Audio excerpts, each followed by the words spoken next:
Awesome. Second question about Genesis is so you have Genesis 1:26, which is a modern Christian favorite, but then right after you have Genesis 1:27, which for some reason it seems like a lot of Christians don't necessarily quote Right. as much. Um, so in Genesis 1:26 it says made in our image, but then Right. in 1:27 it says my image. So what who is the our Right. in the Orthodox Jew view? Why don't we do this? I'd like to ask, what does the Bible think? I mean, let's just look at the Torah and do it that way. So as it turns out, in Genesis 1:26, we're not told who God is speaking to when he says our bitsalmeinu. So let's think this through and let's line it up with Scripture. Man is composed of two things. We're not only composed of the dust of the earth, the clay of the earth, but we're also the Spirit of God is in us. He breathed it in us. The stuff that angels are made of, we're made of. We are the only creation that is binary. So therefore, when God is speaking, he's speaking to who? Who would have both the clay and the metaphysical stuff that's divine? Only the angels. And therefore, God is speaking to the angels. Let us make man in our image. Now, how do you know that's true? Because we have three places right in this neighborhood of the Bible where God is saying our. Means it doesn't end here. We can go a little bit later to Genesis chapter 3, verse 22. I'm going to say that again. Genesis chapter 3, verse 22. Context. Adam and Eve sinned. They have to go outside of the Garden of Eden. And who? Angels, excuse me, I'm sorry, I'm going to shut that off. Angels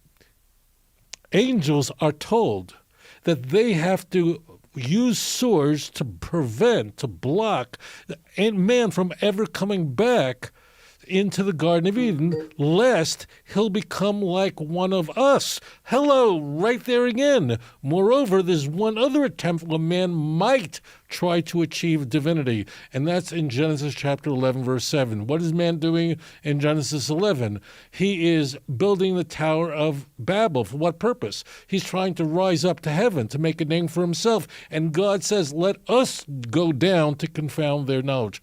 You know what GPS is? It's a triangulation. That's what's happening here in Genesis.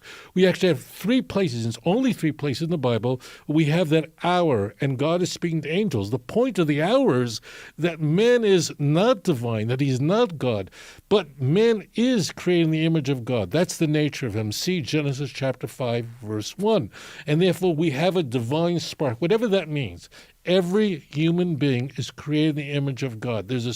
Your dog isn't. You may love your dog, but your dog is not creating the image of God.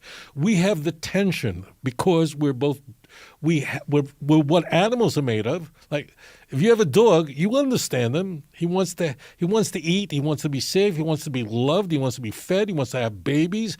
It all makes sense to us.